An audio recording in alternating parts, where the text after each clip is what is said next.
Debate దేశ అత్యున్నత చట్టసభలో మహిళా రిజర్వేషన్ బిల్లుపై అర్థవంతమైన చర్చ జరగాల్సిన వేళ చర్చ ఎటువైపు మళ్ళింది. తెలంగాణ అంశం ఎందుకు తెరపైకొచ్చింది? తెలంగాణ రాష్ట్ర ఏర్పాటు పాకిస్తాన్ విభజన కంటే దారుణమంటూ బీజేపీ ఎంపీ తేజస్వి చేసిన వ్యాఖ్యలు ఇప్పుడు రెండు తెలుగు రాష్ట్రాల్లోనే కాదు దేశవ్యాప్తంగా హాట్ టాపిక్ అయ్యాయి. ఒకవైపు డీలిమిటేషన్పై ముఖ్యమంత్రి రేవంత్ రెడ్డి ఇస్తున్న సలహాలు మూర్ఖత్వమని కొట్టిపారేయటం, దానికి మంత్రి పొన్నం ప్రభాకర్ ఘాటుగా బదిలివ్వటం, వెరసి ఢిల్లీ వేదికగా తెలంగాణ వర్సెస్ బీజేపీ వార్ నడుస్తోంది. రేవంత్ రెడ్డి ఉత్తర దక్షిణ విభజన తీసుకొస్తున్నారా, లేక బీజేపీయే తెలంగాణ ఆత్మగౌరవం దెబ్బతీస్తుందా? మహిళా బిల్లుపై క్రెడిట్ తీసుకోండి మోదీ చెబుతున్న విపక్షాలకున్న అభ్యంతరాలేంటి? ఉరిమురిమి మంగళం మీద పడ్డట్టుగా అన్ని చర్చలు చివరకు తెలంగాణ మీదకే ఎందుకు మల్లుతున్నాయి? ఇవి అంశాలపై డిబేట్ కంటిన్యూ చేద్దాం.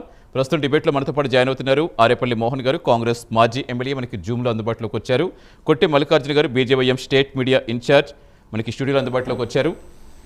డాక్టర్ విజయ్ ఆర్య క్షత్రియ గారు కాసేపట్లో బీఆర్ఎస్ నాయకులు అందుబాటులోకి వస్తారు. ఇంకా తిరునహరిశేషు గారు విశ్లేషకులు మనకి జూమ్లో జాయిన్ అయ్యారు. అందరికీ నమస్తే అండి, welcome to the prime debate. Yes, ముందుగా మల్లికార్జున గారు, 3 బిల్లులు అన్నారు, 3 ప్రత్యేక సమావేశాలు 3 రోజులు అని చెప్పారు. అన్ని కీలక బిల్లులే అని చెప్పారు. సో అటువంటిప్పుడు ఇది ఎలా వెళ్ళింది, అసలు ఇవాళ చర్చ ఎలా వెళ్ళింది, ఎందుకు ఆ వ్యాఖ్యలు చేయాల్సి వచ్చింది? ఒకటి సార్, ముందుగా ప్రైమ్ 9 న్యూస్ వీక్షకులకు, అదేవిధంగా డిబేట్లో పాల్గొన్నటువంటి పెద్దవాళ్ళకు అందరికీ నమస్కారాలు. ఈరోజు ముందుగా సార్, అంటే మీరు అడిగిన దానికంటే ముందర కొంచెం చర్చలోకి వెళ్ళే ముందర ఈరోజు జరిగినటువంటి కొన్ని పార్లమెంట్ అంశాలను పరిగణించుకొని ముందుకెళ్దాము. ఈరోజు మన దేశమంతా, అంటే ఈరోజు దేశంలో 145 కోట్ల ప్రజలు ఉంటే దాదాపు వీళ్ళకి వికసిత్ భారత్లో భాగంగా దేశంలో ఉన్నటువంటి తల్లులకు కావచ్చు, సోదరీమణులకు కావచ్చు, అక్క చెల్లెళ్ళకి ఖచ్చితంగా మహిళలను భాగస్వామ్యం చేయాలి వికసిత్ భారత్లో అని చెప్పేసి ప్రధాని మోదీ గారు, అదేవిధంగా కేంద్రంలో అధికారంలో ఉన్నటువంటి మా ఎన్డీఏ కూటమి ప్రభుత్వం స్పష్టంగా ఒక దిశానిర్దేశంతో ఈరోజు 16, 17, 18 3 రోజులు ప్రత్యేక సమావేశాలు ఏర్పాటు చేస్తూ ఈరోజు ఏదైతే ఉందో డీలిమిటేషన్ చట్టంతో పాటు మహిళా రిజర్వేషన్ బిల్లుని ఈరోజు ఖచ్చితంగా చట్టంగా రూపుదిద్దుకొని 2029లో అమలు చేసే విధంగా ఒక నిర్దిష్టమైన ప్రణాళికతో మేము అమలు చేయాలనే ఖచ్చితమైన లక్ష్యంతో ముందుకెళ్తున్నప్పుడు వాడివేడిగా చర్చ జరిగిన విషయం వాస్తవమే. ఈరోజు మేము స్పష్టంగా ఒకటే చెప్పదలుచుకున్నాం. మా భారత ప్రధాని నరేంద్ర మోదీ గారు స్పష్టంగా చెప్పారు, మహిళలుని భాగస్వామ్యం చేసినప్పుడే దేశం యొక్క సహకారం కానీ దేశం యొక్క గౌరవం కానీ పెరుగుతుందని చెప్పి స్పష్టంగా చెప్పారు. ఈరోజు కాంగ్రెస్ పార్టీ నాయకులు కానీ, కాంగ్రెస్ పార్టీ ఇండియా అలయన్స్ కూటమి నాయకులు, సౌత్ ఇండియా కావచ్చు, నార్త్ ఇండియా కావచ్చు, ఎవరైనా కూడా మహిళా బిల్లును ఎందుకు, అలాగే డీలిమిటేషన్ చట్టాన్ని ఎందుకు వ్యతిరేకిస్తున్నారు? ఈరోజు ఖచ్చితంగా భారతీయ జనతా పార్టీకి ఖచ్చితంగా అన్ని రకాల పార్టీలు రాజకీయాలకు అతీతంగా మద్దతు పలుకుతాయని చెప్పి మేము స్పష్టంగా అనుకుంటున్నాం సార్. ఇంకొకటి ఒకవేళ మద్దతు బిల్లుకి వ్యతిరేకం కాదు, కానీ కొన్ని బిల్లుల్లో పొందుపరిచిన అంశాలకు వ్యతిరేకం. ఒకటి సాక్షాత్తు బాధ్యత గల పదవిలో ఉన్నటువంటి నరేంద్ర మోదీ గారే స్పష్టంగా చెప్పారు, నేను వెనుకబడిన వర్గాల నుంచి వచ్చాను, నా మీద పెద్ద బాధ్యత ఉంది. ఈరోజు ఏక్ భారత్ శ్రేష్ఠ భారత్లో భాగంగా సబ్కా సాత్, సబ్కా వికాస్, సబ్కా విశ్వాస్, సబ్కా ప్రయాస్ లక్ష్యంగా ఈరోజు వికసిత్ భారత్లో మహిళలను భాగస్వామ్యం చేయాలని చెప్పి మాత్రమే ఈ బిల్లును తీసుకొస్తున్నాం, ఎటువంటి రాజకీయ ప్రయోజనాలు లేవని చెప్పి స్పష్టంగా చెప్పారు. ఈరోజు నార్త్ ఇండియా, సౌత్ ఇండియా అని చెప్పేసి ఈరోజు డివైడ్ అండ్ రూల్ అనే ఒక భావనను తీసుకొచ్చి కాంగ్రెస్ పార్టీ కావచ్చు, కాంగ్రెస్ పార్టీ నాయకులు ఇప్పటికి కూడా మాట్లాడుతున్నారు. ఈరోజు మనం చూసాం, స్వాతంత్రానికి అనంతరం ఏదైతే విభజన అంటే హిందూ ముస్లిం ప్రాతిపదికన పాకిస్తాన్ ఇండియా ఏ విధంగా జరిగిందో, ఇప్పుడు కూడా ఓటర్లను కూడా వీళ్ళు ఓట్లకు గాలం వేయాలనే ఉద్దేశంతోనే మనం చూసాం. స్పష్టంగా సమాజ్వాదీ పార్టీకి సంబంధించినటువంటి అఖిలేష్ యాదవ్ గారు ఏమన్నారండి, మహిళా రిజర్వేషన్ బిల్లు కోసం దేశంలో ఉన్నటువంటి మహిళా ఓటర్లు, దేశంలో ఉన్నటువంటి మహిళా ప్రజాప్రతినిధులు ఎంతో ఆసక్తిగా ఎదురు చూస్తుంటే ఒక బాధ్యతకరమైనటువంటి పదవిలో ఉండి ఈరోజు అఖిలేష్ యాదవ్ గారు ముస్లింలకు ప్రత్యేక రిజర్వేషన్లు కల్పించాలని చెప్పేసి స్పష్టంగా అన్నారు. అప్పుడు మాత్రమే మీరు అడిగిన క్వశ్చన్ ఏదైతే ఉందో తేజస్వి సూర్య యాదవ్ గారు అప్పుడు కలగజేసుకొని, a Muslim could be a Muslim, a Christian could be a Christian, why a Hindu could not a Hindu, why Hindu is a secular అని చెప్పేసి గతంలో కూడా చేశారు. ఆయన మాట్లాడిన వ్యాఖ్యలకు నిజంగా అది అది ఆవేశపూరితమైనటువంటి వ్యాఖ్యలుగా పరిగణించకూడదు. నిజంగా అందులో చాలా వాస్తవ రూపాలు కూడా ఉన్నాయి. ఎందుకంటే ఈరోజు ఒక ముస్లిం అని చెప్పుకుంటున్నప్పుడు, ఒక హిందూ అని చెప్పుకుంటున్నప్పుడు హిందువుగా ఎందుకు చెప్పుకోకూడదు? ఒక క్రిస్టియన్గా చెప్పుకుంటారు. ఎందుకు సెక్యులరిజంగా చెప్పుకోవాలి? కేవలం సెక్యులరిజం ముసుగులో ఈరోజు హిందువులను విడగొట్టి డివైడ్ అండ్ రూల్తో గతంలో పరిపాలన చేశారు. అలా పరిపాలన చేస్తేనే ఇండియా అలయన్స్ కూటమి కావచ్చు, కాంగ్రెస్ నాయకులు అధికారంలోకి వస్తారని చెప్పేసి హిందువుల ఓట్లకు గాలం వేయాలనే ఉద్దేశంలో తేజస్వి సూర్య యాదవ్ గారు మాట్లాడడం జరిగింది. అంటే తెలంగాణ ఏర్పాటును ఒక పాకిస్తాన్ అనే పేరు ప్రకారంగా చాలా మంది ఇష్టపడరు. అలాంటిది ఆ విభజనతో పోల్చడం అనేది ఇక్కడ కోట్లాది మంది ఆకాంక్షలది, అమరవీరుల త్యాగాలు ఉన్నాయి. సో వీరందరినీ ఆ వ్యాఖ్యలు ఎలా తీసుకోవాలంటే, ఒకటి తెలంగాణ పార్టీ నాయకులు కావచ్చు, తెలంగాణ కోసం పోరాడినటువంటి నాయకులైనా, కాంగ్రెస్ నాయకులైనా మాకు వ్యక్తిగతంగా కూడా గౌరవం ఉంది. కానీ ఆ వ్యాఖ్యలను ఏ విధంగా తీసుకోవాలంటే, సాక్షాత్తు గతంలో ఎంపీలు కూడా పార్లమెంట్ హాల్లో లైట్లు ఆపేసి మనకు కళ్ళల్లో కారం స్ప్రే చేసి, పెప్పర్ స్ప్రే చేసి బిల్లులు పాస్ చేశారు. వాస్తవమైన విషయం అది. అలాంటి సిచ్యువేషన్ అంటే గతంలో పాకిస్తాన్ డివైడ్ అండ్ రూల్లో కూడా ఇలాంటి సంఘటనలు జరగలేవు అని చెప్పేసి ఆ వ్యాఖ్యలను అలా తీసుకోవాలి. వాస్తవమైన విషయం. ఎందుకంటే ఇంకొకటి సార్, స్పష్టంగా చెప్తున్నాం, ఈరోజు రేవంత్ రెడ్డి గారు నార్త్ ఇండియా సౌత్ ఇండియా అని చెప్పి స్పష్టంగా చెప్తున్నారు. ఈరోజు నార్త్ ఇండియాకు సౌత్ ఇండియాకి ఏం డిఫరెన్సెస్ లేవు. ఎందుకంటే ఈరోజు భారతీయ జనతా పార్టీ నాయకులు కావచ్చు, పెద్దలు కావచ్చు, మేధావులు అందరూ స్పష్టంగా చెప్తున్నారు. ప్రపోర్షనేట్ అంటే ఈ ఒకే రకంగా దేశంలో ఉన్నటువంటి అన్ని రాష్ట్రాలు సమానంగా 50% లేదా 54.54% ప్రకారంగా పెరుగుతాయి, లేదంటే జనాభా లెక్కల ప్రకారం అన్నా పెరుగుతాయి అని చెప్పేసి స్పష్టంగా చెప్తున్నారు. ఇక్కడ ఒకటి మన ఆంధ్రప్రదేశ్ కాదు, దేశంలో ఉన్న డేటా ఒక్కసారి చూసే సార్, ఇప్పుడు ప్రస్తుతం 543 సీట్స్ 543 సీట్లు ఉంటే ఇందులో సౌత్కు సంబంధించి 130 సీట్లు ఉన్నాయి. దాదాపు 24 షేర్ ఉంది. ఈ సంఖ్య పెరిగితే అంటే దాదాపు 850 అంటే లోక్సభ స్థానాలు 815, యూటీస్కి 35 పెంచితే 50%, సౌత్లో 195 అయితే అంటే దాదాపు 65% పెరుగుతుంది. కానీ ఇక్కడ షేరు 24% అలానే ఉంటుంది. ఇది అందరూ గమనించాలి. అదేవిధంగా ఆంధ్రప్రదేశ్లో ప్రస్తుతం 25 సీట్స్ ఉన్నాయి. నెక్స్ట్ 54% అంటే 14 సీట్లు పెరుగుతాయి, లేదంటే 50% అంటే 13 సీట్లు పెరుగుతాయి. అదేవిధంగా తెలంగాణలో కూడా 17 ఎంపీ సీట్లు ఉన్నాయి ప్రస్తుతము. 54% అంటే 9 సీట్స్, 50% అంటే కూడా 90 సీట్స్. అంటే దాదాపు సౌత్లో 130 సీట్లలో 71 సీట్లు 54%గా పెరుగుతాయి, లేదంటే 50%గా 65%తో పెరుగుతాయి. 65 సీట్స్ పెరుగుతాయి 50%తో. అంటే ఇక్కడ స్పష్టంగా ఒకటే చెప్తున్నాం, వీళ్ళు కేవలము ఈరోజు ఏదైతే భారతీయ జనతా పార్టీ మహిళల యొక్క పక్షపాతిగా, మహిళల యొక్క భాగస్వామ్యం కోసం, దేశంలో ఉన్నటువంటి మహిళా ప్రజాప్రతినిధుల యొక్క సంఖ్య పెంచడం కోసం మేము కృతనిశ్చయితం ఉన్నాం. ఇదే మహిళా రిజర్వేషన్ బిల్లును అమలు చేయకుండా ఇన్ని రోజులు గడ్డు కాలం ఎదురు చూసింది ఎవరు? కాంగ్రెస్ పార్టీ కదా. గతంలో తూతు మంత్రంగా మహిళా రిజర్వేషన్ బిల్లు గురించి చూస్తే తూతు మంత్రంగా తీసుకొచ్చారు. ఇప్పుడు ఆర్టికల్ 334A లో 106 కాన్స్టిట్యూషనల్ అమెండ్మెంట్ 2023లో ఇంప్లిమెంట్ చేయాలని ఉంది మహిళా రిజర్వేషన్. కానీ మహిళా రిజర్వేషన్ బిల్లు ఇప్పటికీ ఇంప్లిమెంటేషన్ కాలేదు. ఎన్డీఏ కూటమి ఖచ్చితంగా మహిళల యొక్క భాగస్వామ్యం కోసం, మహిళల యొక్క కృషి కోసం, దేశం యొక్క క్షేమం కోసం కట్టుబడి ఉంది. కాబట్టి మహిళా రిజర్వేషన్ బిల్లు అమలుకు, వాటి యొక్క ఆమోదుకు ఖచ్చితంగా 2029లో అమలు చేయాలని చెప్పేసి స్పష్టంగా బిల్లును ప్రవేశపెట్టడం జరిగింది సార్ పార్లమెంట్లో 131 కాన్స్టిట్యూషన్ అమెండ్మెంట్ బిల్ ప్రకారం. ఇప్పుడు ప్రవేశపెట్టడం గురించి మాట్లాడుకోవటం ఒకటి సార్, మంచిదే. ఇప్పుడు ప్రతి ఒక్కరు కూడా ప్రధాని మోదీ గారు కూడా చెప్తూ దేశవ్యాప్తంగా తల్లులకు అలాగే ఆడపిల్లలకి ఎలాంటి గౌరవిస్తామో ఈ బిల్లు దానికి సార్థకత చూపిస్తుందని చెప్పారు. సరే, అదంతా యాక్సెప్ట్ చేయాల్సిన అంశమే. బట్ ఎందుకు రాష్ట్రం విడిపోయి ఇన్ని సంవత్సరాలు మళ్ళీ దాన్నే ఎందుకు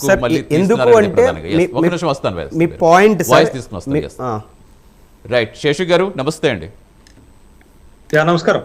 ఎస్, చూసాం ఈరోజు. మీకు ఎలా అనిపించింది? చాలా అగ్రెసివ్ మోడ్లో మొత్తం తీసుకొచ్చింది మహిళా రిజర్వేషన్ బిల్లుకి సంబంధించి చర్చ, కానీ మొత్తం అంతా డివేట్ అయినట్టుగా అనిపించిందా? మీ అనాలిసిస్ ఏంటి? ఇవాళ లోక్సభలో మహిళా రిజర్వేషన్ బిల్లుకు సంబంధించిన సవరణ బిల్లు పైన చర్చ జరుగుతున్నటువంటి సందర్భం. ఆ చర్చను నేను కూడా చూశాను. చర్చలో అటు బీజేపీకి సంబంధించిన వాళ్ళు, ఇటు ఎన్డీఏకి సంబంధించినటువంటి వాళ్ళు కీలకంగా పాల్గొన్నారు. అయితే మీరు కాంగ్రెస్ నుండి చర్చలో పాల్గొన్న గౌరవ్ గొగోయ్, ఎస్పీ నుండి చర్చలో పాల్గొన్నటువంటి అఖిలేష్ యాదవ్ చాలా స్పష్టంగా చెప్పారు. ఏం చెప్పారంటే, మేము మహిళా బిల్లుకి, మహిళలకు రిజర్వేషన్లు ఇవ్వటానికి వ్యతిరేకం కాదు, కానీ డీలిమిటేషన్ పట్ల మాకు కొన్ని అభ్యంతరాలు ఉన్నాయని చాలా స్పష్టంగా చెప్పారు. దాంట్లో ఎక్కడ డివియేషన్ లేదు.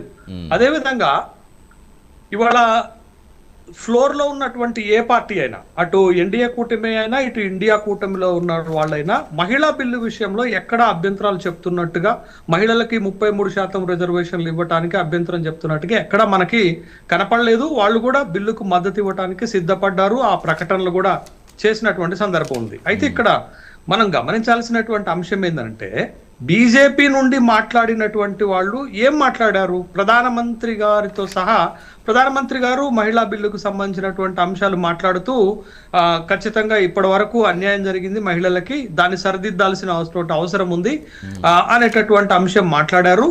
నాకు క్రెడిట్ అవసరం లేదు, రేపు ప్రకటన చేస్తాను సభలో అనేటటువంటి మంచి మాటలే చెప్పారు. కానీ other than BJP prime minister Tejasvi Surya చర్చలో పాల్గొన్నారు. ఈ బెంగళూరు సౌత్ ఎంపీ తేజస్వి సూర్య ఏం మాట్లాడాడండి? ఎలా మాట్లాడారు?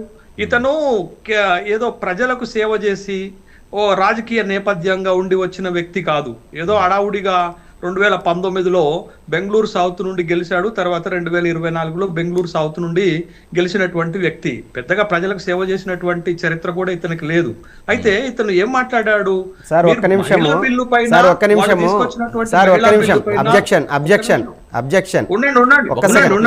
మీరు మాట్లాడినప్పుడు నేను ఒక్క మాట కూడా మాట్లాడాలి. మీరు మాట్లాడిన తర్వాత మీరు కామెంట్ చెప్పండి, సరిపోతుంది. ఆయనకి ప్రజాబలం ఉంది కాబట్టి రెండోసారి వరుసగా ఎంపీగా గెలిచారు, అది గమనించాలి మీరు. ఎవరు నేను చెప్తాను ఆ ప్రజాబలం ఎంత ఉందో కూడా నేను చెప్తాను. మోడీ ఒక రాత్రల్లా అక్కడ ర్యాలీ చేసిండు, అక్కడ చేస్తే ఆయన గెలిచినటువంటి మెజార్టీ కూడా చెప్తాను. కానీ ఉండండి, ఒక్క నిమిషం ఉండండి. ఎందుకంటే ఇది భావోద్వేగానికి సంబంధించినటువంటి అంశం, అంత ఆషామాషిగా మీరు కొట్టేసినట్టు ఉండదు. అయితే మహిళా బిల్లు మీద వాళ్ళు తీసుకొచ్చినటువంటి బిల్లు పైన ఏమైనా చెప్పుకోవచ్చు, ఎంత గొప్ప అయినా చెప్పుకోవచ్చు. కానీ అసందర్భంగా అసలు సంబంధం లేనటువంటి విషయాన్ని తీసుకొచ్చి బ్రిటిష్ విభజన కంటే కూడా రాష్ట్ర విభజన దారుణమైనటువంటి అనేది అటువంటి వ్యాఖ్య చేయటం అనంటే, తెలంగాణ ప్రత్యేక రాష్ట్రం కోసం పోరాటం చేసినటువంటి ఉద్యమాన్ని అవమానించినట్టు, తెలంగాణ రాష్ట్రం కోసం ప్రజలు చేసినటువంటి త్యాగాన్ని అవమానించినట్టు, తెలంగాణ రాష్ట్రం కోసం బలిదానం చేసుకున్నటువంటి వాళ్ళని అవమానించినట్టు కాదా? నా తేజస్వి గారు ఎక్కడ కూడా తెలంగాణ కోసము, తెలంగాణ ఏర్పాటు కోసం కృషి చేసిన వాళ్ళ కోసం ఎక్కడ ఆయన వ్యాఖ్యలు చేయలేదు. తర్వాత మీరు మాట్లాడండి. ఇది తెలంగాణ ఉద్యమాన్ని, తెలంగాణ త్యాగాలను, తెలంగాణ బలిదానం చేస్తున్నటువంటి అమరులను అవమానం చేసినట్టు అవుతుంది. నేను ఇక్కడ మాట చెప్పదలుచుకున్నానండి. ఏంటి అనంటే, మనకి తెలుగులో ఒక సామెత ఉంటది, ఆవు చేలో మేస్తే దూడ గట్టున మేస్తుందా అని అంటారు. ఇవాళ తేజస్వి వ్యాఖ్యలను కూడా మనం అట్లనే చూడాలి. ఎందుకు నేను ఈ సామెత చెప్పానంటే, అనేక సందర్భాలలో పార్లమెంట్లో లోక్సభ ఫ్లోర్ సాక్షిగా గౌరవనీయులు భారత ప్రధానమంత్రి నరేంద్ర మోడీ గారు ఏం మాట్లాడారు తెలంగాణ ప్రత్యేక రాష్ట్ర ఏర్పాటు గురించి, రాష్ట్ర విభజన గురించి? అంటే తల్లిని చంపి బిడ్డను బతికించారు, తల్లిని చంపి బిడ్డను బతికించారు అనేటటువంటి వ్యాఖ్యలు చేసిందే. అదే మోసలో ఇవాళ అదే పార్టీకి చెందినటువంటి ఈ బెంగళూరు సౌత్ ఎంపీ తెలంగాణ ఏర్పాటు పైన అక్కస్సు వెళ్ళగక్కాడు. ఎట్లా చూడాలండి దీన్ని? ఒక ప్రాంత ప్రజలు, ఒక రాష్ట్ర ప్రజలను కించపరిచేటట్టుగా అత్యున్నతమైనటువంటి చట్టసభలో మాట్లాడొచ్చా? దేనికి ఇచ్చేటటువంటి గౌరవం, దానికి ఇవ్వాల్సినటువంటి బాధ్యత ఒక ఎంపీ పైన ఉంటుంది అనేటట్టు. మరి ముఖ్యంగా ఒక అధికార పార్టీకి ఎంపీకి సంబంధించినటువంటి మాట్లాడేటప్పుడు ఎంత జాగ్రత్తగా ఒక ప్రజల మనోభావాలను దెబ్బతీయకుండా మాట్లాడాల్సినటువంటి అవసరం ఉంది కదా. కాబట్టి ఇది తీవ్రమైనటువంటి అభ్యంతరకరమైనటువంటి వ్యాఖ్యలు తేజస్వి సూర్య చెప్పాడు. ఇది పాయింట్ 1. పాయింట్ నెంబర్ 2 ఏంటంటే, రాష్ట్రము విడిపోయి 12 సంవత్సరాలు అవుతుందండి. ఈ 12 సరే కాంగ్రెస్ పార్టీ విభజన సరిగా చెయ్యలేదని అనుకుందాం, కాంగ్రెస్ పార్టీ తప్పిదమే అని అనుకుందాం. కానీ ఈ 12 సంవత్సరాలుగా మీరు ఈ దేశాన్ని పరిపాలిస్తున్నటువంటి పార్టీగా, ప్రపంచంలోనే ఒక బలమైనటువంటి పార్టీగా విభజిత రాష్ట్రాన్ని ఆదుకోవాల్సినటువంటి బాధ్యత ఉందా లేదా? మా కిషన్ రెడ్డి గారు అనేక సందర్భాల్లో ఏం చెప్తున్నారంటే, 11 లక్షల కోట్ల రూపాయలు తెలంగాణకు మేము డబ్బులు ఇచ్చామని చెప్తున్నారు. ఇటీవలనే తమిళనాడులో ఎన్నికలు జరుగుతుంటే అమిత్ షా ప్రచారానికి వెళ్ళి అక్కడ ఏం చెప్తాడంటే తమిళనాడుకి మేము 12 లక్షల కోట్ల రూపాయలు ఇచ్చామని చెప్తున్నారు. అంటే ఒక విభజిత రాష్ట్రానికి ప్రత్యేకమైనటువంటి నిధులు ఇచ్చారా? అందరికి ఇచ్చినట్లే మాకు ఇచ్చారు, మా వాటా ప్రకారం మాకు ఇచ్చారు, ఆ వాటా డబ్బులు కూడా ఇవ్వట్లేదు అనేటటువంటి ఒక ప్రశ్న మేము లేవనెత్తుతున్నాం కదా. తెలంగాణ ప్రజలు కేంద్ర ప్రభుత్వాన్ని ఒకసారి డేటా ఒక్క నిమిషం మర్యాద పోగొట్టుకోవద్దు అన్న, మీరు మర్యాద పోగొట్టుకోవద్దు.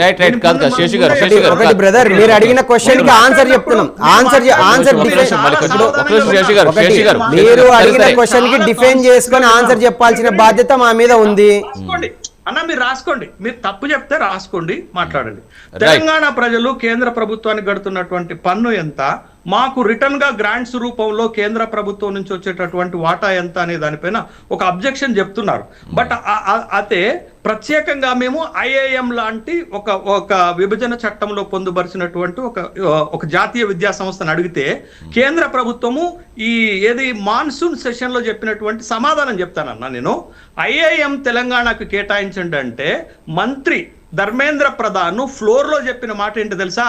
తెలంగాణకి సెంట్రల్ యూనివర్సిటీ ఉంది, తెలంగాణకి ఐఐటి ఉంది, తెలంగాణకి ఇఫ్లు ఉంది, తెలంగాణకు గిరిజన యూనివర్సిటీ ఉంది, కాబట్టి ఐఐఎం కేటాయించాల్సిన అవసరం లేదు అన్నారు. మీరు ఒక్క మాట గుర్తుపెట్టుకోండి అన్న, పెద్ద రాష్ట్రాల్లో తెలంగాణని అంటే ఈ 12 ఏళ్లుగా మీరు తెలంగాణకి చేసింది ఏంటి? చేసింది లేకపోగా తల్లిని చంపి బిడ్డను బతికిచ్చారంటారా? తర్వాత చేసింది ఏమి లేకపోగా ఇవాళ తెలంగాణ ప్రజల యొక్క మనోభావాలను దెబ్బతీసేటట్టుగా అత్యున్నతమైనటువంటి లోక్సభలో తెలంగాణ ఉద్యమాన్ని అగౌరవపరిచేటట్టుగా బ్రిటిష్ విభజనతో పోలుస్తారా? ఎంత దారుణమైనటువంటి పోలిక అండి. మీరు ఆంధ్రప్రదేశ్ నుండి ప్రాతినిధ్యం వహించే వాళ్లే కదా, మేము ఎంత బాధపడతాము, మా మనోభావాలను గుర్తించాల్సిన బాధ్యత మీకు లేదా? పార్టీ పరంగా చూడకండి అన్న. మీరు ఒకటి బాగా గుర్తించాలి అన్నగారు, మీది అయిపోయిందంటే మేము అన్న మీరు అడిగిన ప్రతి దానికి సమాధానం చెప్తామన్నా.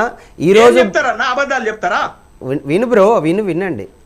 ఈరోజు భారతీయ జనతా పార్టీ ఆ రోజు స్పష్టంగా విభజనకు కూడా కట్టుబడి ఉంది కాబట్టి తెలంగాణ రాష్ట్రం వచ్చింది ఒకటి. ఇంకొకటి, తెలంగాణ రాష్ట్రకు భారతీయ జనతా పార్టీ ఎక్కడ వ్యతిరేకమని ఎక్కడ చెప్పలేదు. ఇందాక మీరు అన్నారు ధర్మేంద్ర ప్రధాన్ గారు హైదరాబాద్లో ఇఫ్లు ఉంది, సెంట్రల్ యూనివర్సిటీ ఉంది అంటే దాని అర్థం హైదరాబాద్ని ఇక డెవలప్ చేయకూడదని కాదు. దేశంలో ఉన్నటువంటి అన్ని రాష్ట్రాలు కూడా అభివృద్ధి చెందాలనే ఒక ఉద్దేశంతో ఏక్ భారత్ శ్రేష్ఠ భారత్లో భాగంగా అన్ని రాష్ట్రాలను డెవలప్ చేయాలని దాని అర్థం.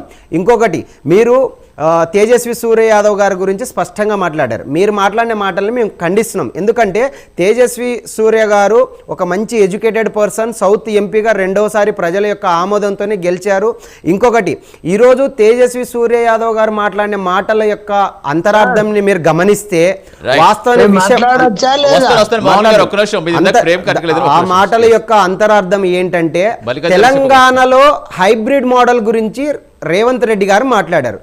హైబ్రిడ్ మోడల్ యొక్క ఉద్దేశం ఏంటి? దేశంలో ఉన్నటువంటి జీడిపి కావచ్చు, రాష్ట్రాల్లో ఉన్నటువంటి జిఎస్డిపి బేస్డ్తో మనకు వాటాలు తగ్గిపోతాయి, ఓట్ల యొక్క శాతం అని చెప్పారు. As per according to Indian constitution, irrespective of gender, irrespective of caste, irrespective of region, religion, above age or minimum aged voting is right sir.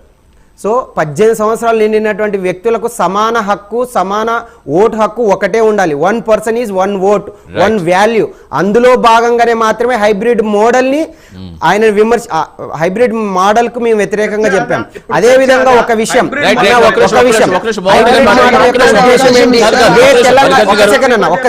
ఇదే హైబ్రిడ్ మోడల్ కూడా ఎందుకు వ్యతిరేకిస్తున్నామంటే చెప్తా ఉండండి. తెలంగాణ ఏర్పడి 12 సంవత్సరాలు అయింది కదా. మీరు నోట్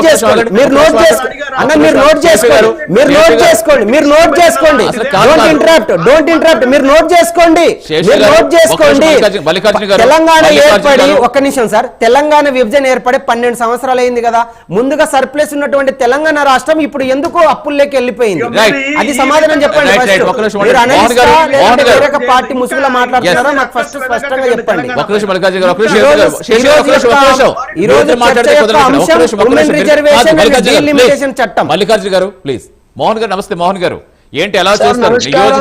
డిబేట్ లో పాల్గొన్న వారందరికీ మరి వ్యూవర్స్ అందరికి కూడా నమస్కారాలు తెలియజేస్తా ఉన్నాను. నమస్తే, చెప్పండి. ముఖ్యంగా మిత్రులు బీజేపీ మిత్రులు పార్టీ పరంగా మాట్లాడుతున్నట్టు అర్థమైతా ఉంది. అయినా పర్వాలేదు, మేము ప్రజల రెండు పక్షానే విషయాలు ఉంటాం దయచేసి సార్, ప్రజల గమనించవలసిన పక్షానే అవసరం ఉంది. మాట్లాడతాము. రెండు అంశాలంటే మొట్టమొదటి అంశము ఇందులో మహిళా బిల్లు విషయంలో దాదాపు 2014లో బీజేపీ ప్రభుత్వం అధికారంలోనికి వస్తే దాదాపు 12 సంవత్సరాలకు బీజేపీకి ఒక నాలెడ్జ్ వచ్చింది.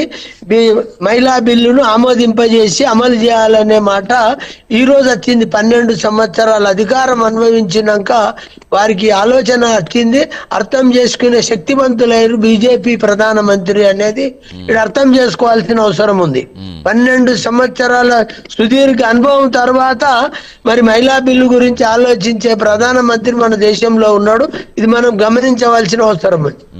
ఇంకొకటి, ఈరోజు తేజస్వి సూర్య గారు మాట్లాడే విధానంలో శశి గారు మాట్లాడినరు, మరి బీజేపీ మిత్రుడుగా మాట్లాడతారు.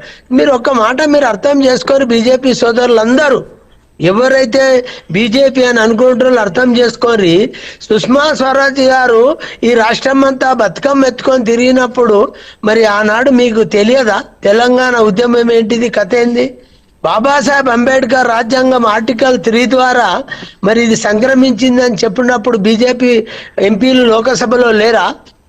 ఇవాళ మీరు ఆనాడు తెలంగాణ ఉద్యమ నాయకులను సమర్థించినట్టు తెలంగాణ ఉద్యమాన్ని ఆనాడు సుష్మా స్వరాజ్ ద్వారా సమర్థింపజేసి ఈరోజు అదే తెలంగాణ బిల్లు చీకట్లయింది, పాకిస్తాన్ బ్రిటిష్ తోని పోల్చే వ్యవస్థ ఈరోజు మీరు మాట్లాడుతూ ఉన్నారంటే మీ విజ్ఞప్తి వదిలేస్తా ఉన్నారు. అసలు బీజేపీ నాయకులు రాజ్యాంగ పరంగా ఎన్నికైన ఎంపీకి అసలు రాజ్యాంగం గురించి తెలుసా? ఆర్టికల్ 3 ద్వారా వచ్చినారు తెలంగాణ గురించి రాహుల్ గాంధీ గారు ఇంటెలిజెన్స్ కునే వాళ్ళు రాజ్యాంగం పెట్టుకుంటారు కదా, రాజ్యాంగంలో ఎక్కడన్నా మత ప్రాతిపదికన రిజర్వేషన్ రాజ్యాంగంలో పేర్కొన్నారా సార్? ఒక సాక్షాత్తు పార్లమెంట్ లో క్షమాపణ చెప్పాలి. అఖిలేష్ యాదవ్ గారు ముస్లింలకు మత రిజర్వేషన్ కల్పించాలని సంఘీభావం చెప్పింది, బీజేపీ సంఘీభావం చెప్పింది. ఒక మాట వినండి, లోకసభలో చెప్పిందంటే దాన్ని ఈ రోజు మీరు వ్యతిరేకిస్తున్నారంటే మీ పార్టీ ద్వంద్వ వైఖరి ఉన్నట్టు అర్థం చేసుకోవాల్సిన అవసరం ఉంది. ఎందుకంటే ఆ రోజేమో మీరు తెలంగాణ ఉద్యమానికి తెలంగాణ విభజనకు సహకరిస్తుంది పార్టీ పరంగా, మహిళా మంత్రిగా మహిళా మాజీ మంత్రిగా సుష్మా స్వరాజ్ గారు సహకరిస్తారు. ఈ రోజు మరి కిషన్ రెడ్డి గారు ఆ సభలో ఉన్నారు. ఇంత బహాటంగా ఒక ఎంపీ అంత ఖచ్చితంగా తెలంగాణను అంత హీనంగా మాట్లాడుతూ ఉంటే నిజంగా బండి సంజయ్ గారు కానీ మీరు ఒకటి స్పష్టంగా గమనించాలి, తెలంగాణ ఏర్పాటుకు వ్యతిరేకంగా మాట్లాడలేదు తేజస్వి సూర్య యాదవ్ గారు. తెలంగాణ ఏర్పడిన విధానం గురించి విభజన గురించి మాత్రమే మాట్లాడారు. ఎవరు వ్యతిరేకించకపోవడం, ఇది బీజేపీ ప్రభుత్వం ప్రత్యేకంగా రాజ్యాంగాన్ని అవమానపరచడమే, ఆర్టికల్ 3ని అవమానపరచడమే, తెలంగాణ ఉద్యమకారులను అవమానపరచడమే. మీకు మీరుగా సుష్మా స్వరాజ్ను అవమానపరిచారు. ఎందుకంటే సుష్మా స్వరాజ్ గారేమో తెలంగాణ ఉద్యమానికి సహకరిస్తుంది, విభజనకు సహకరిస్తుంది, పార్టీ అప్పుడేమో చేతుల్లో పడుతుంది. ఈ రోజు మాట్లాడతారు బీజేపీ నాయకులు ఏమని, బ్రిటిష్ రాజ్యంతో పోల్చి మాట్లాడే శక్తివంతుడైన ఎంపీ బీజేపీ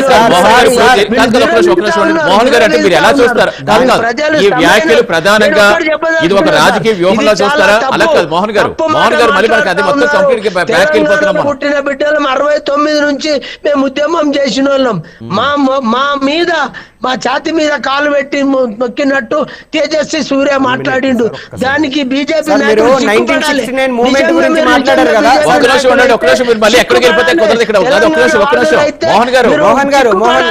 మీరందరూ ఇలా మాట్లాడుతా ఉన్నాడు మిత్రుడు. కరెక్ట్ అంటే రాను, మన ఇద్దరం చర్చ పెడదాం, ప్రజల్లోకి పోదాం. ఆయన తేజస్వి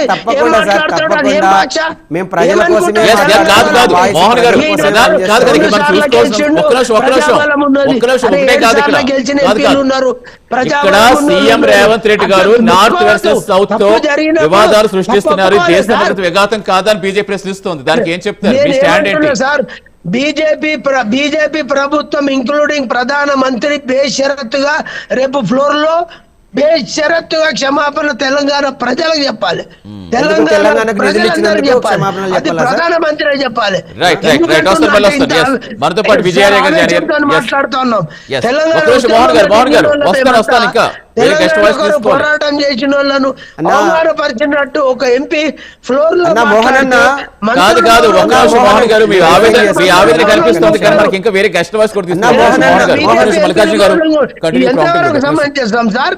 ఎస్ కాబట్టి నేనేమంటున్నా, మన తెలంగాణ ఎంపీలు కూడా బీజేపీ ఎంపీలు స్పందించకపోవడం బాధాకరం. ఇది ఖచ్చితంగా తేజస్వి సూర్య ఇచ్చింది ఖండిస్తా ఉన్నాం. ఇక డీలిమిటేషన్ గురించి మిత్రులు సార్, ఒకటి డీలిమిటేషన్ గురించి మోహన్ గారు ఒక్క నిమిషం మోహన్ గారు కంటిన్యూగా వద్దు, ఒక్క నిమిషం వాయిస్ మళ్ళీ అర్థం కాదు. ఒక్క నిమిషం ఎమ్మెల్యే గారు నమస్తే అండి. అయితే విజయాలయ గారు ఆయన డ్రైవింగ్ లో కొంచెం టెక్నికల్ ఇష్యూ వస్తుంది. అర్థం చేసుకొని మాట్లాడితేనేమో బాగా ఉత్తగా ఏదంటే అది మాట్లాడితే మనం ఏం చేయగలుగుతాం. ఈ రోజు భారతీయ జనతా పార్టీ తెలంగాణ విషయంలోనేమో గిట్లా అనబడ్డాయి, పాకిస్తాన్ భారత్ కు సంబంధించినటువంటి విభజనతో ముడిపెట్టబడ్డాయి.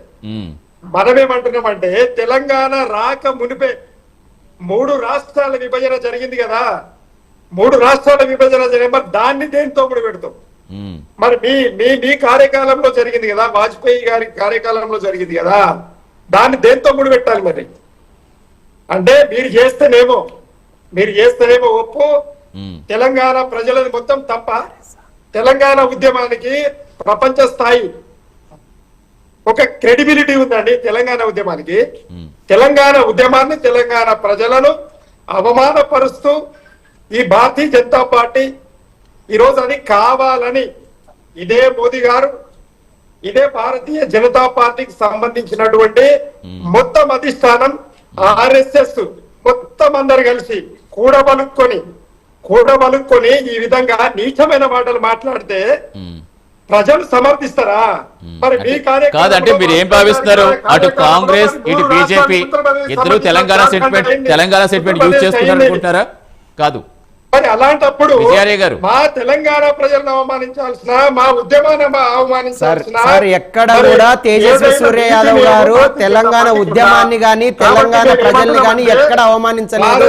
కేవలము సమాజ్వాదీ పార్టీ ఎంపీ అఖిలేష్ యాదవ్ గారు మాట్లాడినటువంటి మాటలను తీసుకొని బ్రిటిషర్స్ కాలంలో పాకిస్తాన్ ఇండియా ఏ విధంగా అయితే డివిజన్ అయిందో ఇప్పుడు కూడా డివైడ్ అండ్ రూల్ లాగా హిందువులను కావచ్చు, ముస్లింలను కావచ్చు విభజించి పాలించేలాగా వాళ్ళ కేర్ ఆఫ్ అడ్రస్ పాలిటిక్స్ కోసం, ఉనికి కోసం కృషి చేస్తున్నారని చెప్పేసి చెప్పారు. ఒకటి హక్కు అధికారము కేవలము తెలంగాణ రాష్ట్రం యొక్క ఏర్పాటు, విభజన ఏ విధంగా ఏర్పడింది వాటి మీద మాట్లాడారు తప్ప తెలంగాణ రాష్ట్రం మీద నెగటివ్ వ్యాఖ్యలు ఎక్కడా చేయలేదన్నా మీరు స్పష్టంగా గమనించాలి. కేవలం విభజన ఏర్పడిన విభజన ఏ విధంగా ఏర్పడిందో అంటే పార్లమెంట్ హాల్లో లైట్లు ఆఫ్ చేసి పెప్పర్ స్ప్రేతో చేశారనే ఉద్దేశాలు జరిగాయి కాబట్టి ఆ అర్థంలో చెప్పారు. మీరు ఆ విధంగా తీసుకోండి. అంతేగాని తెలంగాణ రాష్ట్రం మీద కానీ తెలంగాణ రాష్ట్రం కోసం ఉద్యమాలు చేసినటువంటి వాళ్ళ మీద ఎటువంటి వ్యాఖ్యలు చేయలేదు. భారతీయ జనతా పార్టీ గట్టిగా కట్టుబడింది కాబట్టి ఆ రోజు తెలంగాణ రాష్ట్రం వచ్చింది. ఇంకొకటి 1969 ఉద్యమం గురించి మీరు కూడా గమనించాలి. 1969 లో 6 పాయింట్ ఫార్ములా ఒకటి తీసుకొచ్చారు. అందులో బలవంతంగా 1971 ఫ్యామిలీ ప్లానింగ్ కుటుంబ నియంత్రణ చట్టం తీసుకొచ్చి హిందువుల జనాభా తగ్గించే విధంగా, సౌత్ ఇండియన్ జనాభా తగ్గించే విధంగా చూసింది ఎవరు? అప్పుడు అధికారంలో ఉన్నటువంటి ఇందిరాగాంధీ గారు, సంజయ్ గాంధీ గారు, రాజీవ్ గాంధీ గారు. ఈ రోజు అదే కాంగ్రెస్ పార్టీ భారతీయ జనతా పార్టీ మీద విద్వేషం చిమ్ముతూ సౌత్ ఇండియా, నార్త్ ఇండియా అని చెప్పేసి చెప్తుంది. ఈ రోజు నార్త్ ఇండియా, సౌత్ ఇండియా ఏం లేదన్నా, దేశంలో ఉన్నటువంటి అన్ని రాష్ట్రాల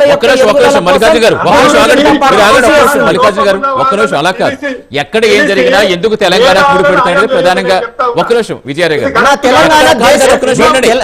గారు, ఒకటి తెలంగాణ దేశంలో ఉందా వేరే దేశంలో ఉందా అది స్పష్టంగా చెప్పండి. దేశంలో 29 రాష్ట్రాలు, 28 రాష్ట్రాలు, 8 కేంద్ర పాలిత ప్రాంతాలు ఉన్నాయి. అంటే 35 రాష్ట్రాల్లో తెలంగాణ కూడా ఒక అంతర్భాగం. రాజ్యాంగంలో అంబేద్కర్ గారు ఏమన్నాడు? ఆర్టికల్ 1 లో India is A union territory of states అన్నారు. దేశంలో ఉన్నటువంటి అన్ని రాష్ట్రాల యొక్క అంతర్భాగమే భారతదేశం. అంతేగాని తెలంగాణ వేరు, ఆంధ్రప్రదేశ్ వేరు, కర్ణాటక వేరు, కేరళ వేరు, వెస్ట్ బెంగాల్ వేరు అని ఎక్కడ చెప్పలేదన్నా. అందులో భాగంగానే డీలిమిటేషన్ చట్టం తీసుకొచ్చాం. మహిళా రిజర్వేషన్ బిల్లు కోసం కృషి చేస్తున్నాం. నిజంగా ఈ పార్టీలకు, కాంగ్రెస్ పార్టీకి కావచ్చు, బీఆర్ఎస్ డిఎంకే పార్టీకి కావచ్చు, ఇండియా అలయన్స్ పార్టీలకు నిజంగా చిత్తశుద్ధి ఉంటే ఈ బిల్లులకు మద్దతు తెలపాలని మీరే ముఖంగా కోరుతున్నారు. మీ దగ్గరకు వస్తాను. డీలిమిటేషన్ ఎవరికి అన్యాయం జరగదని ప్రధాని చెప్పిన సాక్షాత్తు ఎందుకు సౌత్ లో భయాందోళన పోవట్లేదు. వస్తారు ఒక నిమిషం షార్ట్ బ్రేక్ తీసుకుని వస్తాను. శేషు గారు, డీలిమిటేషన్ తోటి ఎవరికి అన్యాయం జరగదు, అందరికీ న్యాయమే జరుగుతుంది సాక్షాత్తు ప్రధానమంత్రి చెబుతున్నా. సౌత్ లో ఎందుకు అవకాశం ఇవ్వాలండి ప్లీజ్. శేషు గారు తర్వాత మాట్లాడతారు, విశ్లేషకులు కాబట్టి తర్వాత మాట్లాడతారు. మమ్మల్ని మాట్లాడండి పార్టీ తరఫున. హిందూ రాష్ట్ర ఏర్పాటులో భాగంగా ఆర్ఎస్ఎస్, భారతీయ జనతా పార్టీ పన్నుతున్నటువంటి కుట్రలో భాగంగా దక్షిణ భారతదేశంలో ఉన్నటువంటి మేధావి వర్గం, ప్రజలందరూ మేధావి వర్గమే ఇక్కడ యాది పెట్టుకోవాల్సిన అవసరం ఉన్నది. వీళ్ళు అడ్డుగా ఉన్నారు కాబట్టి ఉత్తర భారతదేశంలో ఉన్నటువంటి సీట్లను పెంచాలి అంటే ఏం చేయాలని చెప్పి ఒక మహిళా బిల్లు 543 సీట్లలో మహిళలకు 33% ఇవ్వద్దని ఎవరని అన్నారా? మరి నువ్వు దీంట్లో బైఫర్కేట్ చేయాలి కదా. ఎందుకు బైఫర్కేట్ చేయకుండా నువ్వు పెంచుతా ఉన్నావు అని అంటే కుట్ర. ఇది దక్షిణ భారతదేశంలో ఉన్నటువంటి మొత్తం 5 రాష్ట్రాలకు గాను వాళ్ళది జీవితాంతం భారతదేశంలో ప్రధానమంత్రి కుర్సీ మా ఉత్తర భారతదేశానికి సంబంధించిన వర్గానికే సంబంధించి నడవాలనేది ఒక ఎత్తు అయితే, రెండవది భారత రాజ్యాంగాన్ని మార్చాలని చెప్పి భారత రాజ్యాంగాన్ని తుడిచిపెట్టాలి. ఏదైతే సెక్యులర్ దేశంగా ఉన్నదో దీన్ని మత రాజ్యంగా స్థాపించాలనే కుట్రలో భాగంగా ఈ మహిళా బిల్లును అడ్డం పెట్టి డీలిమిటేషన్ లో భాగంగా మరి 800 పైచిలుకు సీట్లుగా పెంచాలనే ఒక మహా కుట్రలో భాగంగానే భారతీయ జనతా పార్టీది పన్నిన పన్నాగం. ఇది మాకు తెలియదా? ఈ 2 పాయింట్లను వదిలిపెట్టి మీరు ఒక తెలంగాణ బిడ్డలయ్యి ఉండి దక్షిణ భారతదేశానికి సంబంధించిన బిడ్డలయ్యి ఉండి దీన్ని మనము వ్యతిరేకించకుండా పార్టీలో ఉన్నామని చెప్పి భారతీయ జనతా పార్టీకి సంబంధించిన ఏ దక్షిణ భారతదేశానికి సంబంధించిన పౌరుడైనా దీన్ని వ్యతిరేకించాల్సిన అవసరం ఉన్నది. మనం జీవితాంతము ఏ రోజు ప్రధానమంత్రి కాళ్ళ మీద యాది పెట్టుకోవాలి. 500 సీట్లకి ఏమో ఉత్తర భారతదేశానికి అవుతుంది. దాంట్లో 18 రాష్ట్రాలలో మొత్తం భారతీయ జనతా పార్టీ ఉన్నది. ఇంకొక 2-3 రాష్ట్రాలు అయిపోతే భారత రాజ్యాంగాన్ని మార్చాలని వాళ్ళు కుట్రలు పడుతున్న సందర్భంలో మనం గాముచ్చట మాట్లాడకుండా ఏదో అన్నారని 100% మోదీ గారు ఆ ఎంపీ గారితో ఆ ముచ్చట్లు అనిపించిండ్రు. ఇది కుట్రలో భాగము అంటే ఇక్కడ ఏంటి అంటే కాదు. అదే కుట్ర అంటే ఏంటి? అలా కాదు విజయరాయ గారు అంటే బిల్లు ముందుకు వెళ్లకుండా కుట్ర ఏంటి? దేనికి కుట్ర? ఎందుకు అనంటే ఈ రోజు దక్షిణ భారతదేశంలో ఉన్నటువంటి జనాభా తక్కువ. ఎందుకు? కుటుంబ నియంత్రణను అలాగే విద్యా వ్యవస్థలో ఈ రోజు అభివృద్ధిని సాధించింది ఈ దక్షిణాది రాష్ట్రాలు. కానీ ఉత్తర భారతదేశంలో కుటుంబ నియంత్రణ లేదు, జనాభా ఎక్కువ. మరి జనాభా ప్రాతిపదికన డీలిమిటేషన్ చేయడం వల్ల అక్కడ సీట్లు ఎక్కువైతాయి, దక్షిణ భారతదేశానికి సంబంధించిన సీట్లు తక్కువైతాయి. ఇందులో భాగంగా వీళ్ళు కుట్ర పన్నుతా ఉన్నారు. దానికి అడ్డం ఏంటి అంటే 33% రిజర్వేషన్స్, మహిళా రిజర్వేషన్స్. ఎవరు తన్నారు 33%? ఇప్పటి ఈ 12 సంవత్సరాలు మీరు ఏం చేసిర్రు? మళ్ళీ ఒకదానికొకటి మళ్ళీ లింక్ అయిపోతే మనకి ఏది అదే కదలట్లేదు. మీరే మాట్లాడుతుంటే ఇంకేమవుతుంది. ఒక నిమిషం శేషు గారు, నిజంగా ఈ రోజు జరిగిన చర్చ దక్షిణాది రాష్ట్రాలు భయపెట్టేలా ఉందా? వాళ్ళ భయాలు తొలగించేలా జరిగిందా? నిజంగా ఏంటి ఇప్పుడు ఎవరికి అన్యాయం జరగదని సాక్షాత్ ప్రధాని చెప్తున్నారు. ఇప్పుడు ఏంటి అసలు అందరికీ న్యాయం జరగాలంటే ఏం చెయ్యాలి? ఈ దేశంలో ఈ నియోజకవర్గాల పెంపు తర్వాత పునర్వ్యవస్థీకరణ జరగకుండా 50 ఏళ్ళు అవుతుంది. 50 ఏళ్ళుగా నియోజకవర్గాల సంఖ్య పెరగలే ఈ దేశంలో. పెంచాల్సినటువంటి అవసరం ఉంది. దీంట్లో ఎవరు కాదనలేనటువంటి ఇది ఖచ్చితంగా పెంచాల. ఎందుకనంటే 70 కోట్ల జనాభా ఉన్నప్పుడు 543 లోక్సభ స్థానాలని మనం నిర్ణయించుకుంటే మరి వాళ్ళ 146 కోట్లు అయినప్పుడు ఖచ్చితంగా ఆ సంఖ్య పెరగాల్సినటువంటి అవసరం ఉంది కదా. ఇది ఒకటి. రెండో పాయింట్ ఏంటి అనంటే ఎప్పుడు నియోజకవర్గాల పెంపు అంశం తెరపైకి వచ్చినా దక్షిణాది రాష్ట్రాలకు నష్టం జరుగుతుంది అనేటటువంటి అంశం కీలకంగా మారింది. మీరు చూడండి 2001కి ఈ నియోజకవర్గాల పెంపు పైన ఉన్న ఫ్రీజ్ అయిపోతే అప్పుడు వాజ్పేయి ప్రభుత్వం అధికారంలో ఉన్నప్పుడు ఇదే అంశాన్ని తెరపైకి తీసుకొచ్చాం. ఏంటి అంటే మీరు జనాభా ప్రాతిపదికన గనక నియోజకవర్గాల పెంపుని పునర్వ్యవస్థీకరణ చేస్తే సౌత్ ఇండియాకి తీవ్రమైనటువంటి నష్టం జరుగుతుంది అని అంటే అప్పుడు వాజ్పేయి గారి ప్రభుత్వం కూడా ఏం చేసిందంటే 84వ రాజ్యాంగ సవరణ తీసుకొచ్చి మరొక 25 సంవత్సరాలు నియోజకవర్గాల పెంపుని ఫ్రీ చేసేసింది. అంటే పెంపకుండా ఆపేసినటువంటి సందర్భం ఉంది. అంటే ఇందిరాగాంధీ ఒక 25 సంవత్సరాలు, అటల్ బిహారీ వాజ్పేయి గారు ఒక 25 సంవత్సరాలు ఫ్రీ చేయటం వల్ల 50 ఏళ్లుగా ఈ దేశంలో నియోజకవర్గాల సంఖ్య పెరగలేదు. ఇప్పుడు పెంచాల్సినటువంటి అవసరం ఉంది. 2026 నాటికి ఈ ఫ్రీజింగ్ టైం అయిపోయింది కాబట్టి ఇప్పుడు కేంద్ర ప్రభుత్వం ఏం చేస్తుంది, మళ్ళా నియోజకవర్గాల పెంపు అనేటటువంటి ప్రతిపాదన తెరపైకి తీసుకొస్తే 2001లో ఏ అభ్యంతరాలు వచ్చాయో ఇప్పుడు కూడా అవే అభ్యంతరాలు వస్తున్నాయి. ఏంటి ప్రధానంగా వచ్చేటటువంటి అభ్యంతరం ఏంటంటే మీరు జనాభా ప్రాతిపదికన బేస్డ్ ఆన్ పాపులేషన్ గనక మీరు నియోజకవర్గాల సంఖ్య పెంచితే సౌత్ ఇండియాకి పెద్ద నష్టం జరుగుతుంది అనేటటువంటి వాదన కరెక్ట్. ఆ వాదన అందరూ ఒప్పుకుంటున్నారు. భారతీయ జనతా పార్టీతో సహా దేశంలో ఉన్నటువంటి ఉత్తరాది రాష్ట్రాల నాయకులు కూడా ఒప్పుకుంటున్నటువంటి అంశమే. ఎందుకనంటే మీకు ఉత్తరాది రాష్ట్రాలతో పోలిస్తే దక్షిణాది రాష్ట్రాలు ఈ 50 సంవత్సరాల్లో జనాభా పెరుగుదలను అరికట్టడంలో, జనాభా పెరుగుదలను నియంత్రణ చేయటంలో పెద్ద ఎత్తున సక్సెస్ అయ్యాయి కాబట్టి ఆ నష్టం జరుగుతుంది. ఈ నష్టాన్ని అకామిడేట్ చేయడానికి ఇప్పుడు భారత ప్రభుత్వం ఒక కొత్త ప్రతిపాదనతో ముందుకొచ్చింది. జనాభా ప్రాతిపదికన అయితే నష్టం జరుగుతుంది అంటున్నారు కాబట్టి నియోజకవర్గాల పెంపు జరగాలి కాబట్టి వాళ్ళు ఒక ప్రతిపాదన తీసుకొచ్చింది ఏంటంటే 50% బల్క్ మోడల్ తీసుకొచ్చారు. అంటే బేస్డ్ ఆన్ పాపులేషన్ కాకుండా ఒక బల్క్ మోడల్ తీసుకొచ్చి 50% పెంచుతాము అనేటటువంటి ఒక ప్రతిపాదన తీసుకొచ్చారు. ఇది సమ్వాట్ బెటర్. మీకు పాత పద్ధతి కంటే ఇప్పుడు ప్రభుత్వం ప్రతిపాదిస్తున్నటువంటిది కొంత బెటర్. ఇది గొప్పదని నేను అనట్లేదు, కానీ కొంత సౌత్ ఇండియా ఇంట్రెస్ట్ ని పరిరక్షించేటటువంటి అవకాశం ఉంది. ఎందుకు అంటున్నానంటే ఇప్పుడు సౌత్ లో 130 లోక్సభ స్థానాలు ఉన్నాయి. పాత పద్ధతి ప్రకారం అయితే 165కు పెరుగుతాయి. కానీ ఇప్పుడు కేంద్ర ప్రభుత్వం ప్రతిపాదిస్తున్నటువంటి ఒక బల్క్ ఫార్ములా తోటి 50% ఫార్ములాతో అయితే 195కు పెరుగుతాయి. ఇంకొంచెం రిలాక్సేషన్ చేస్తే 204 కూడా పెంచుకునేటటువంటి అవకాశం ఉంటుంది.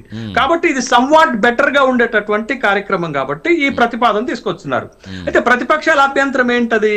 ప్రతిపక్షాల అభ్యంతరం ఏంటంటే ఇంత హడావుడిగా మీరు ఈ డీలిమిటేషన్ కార్యక్రమాన్ని ఎందుకు తీసుకొస్తున్నారు అనేది ఒక అభ్యంతరము, సౌత్ ఇండియాకి నష్టం జరుగుతుంది అనేటటువంటి ఒక అభ్యంతరం.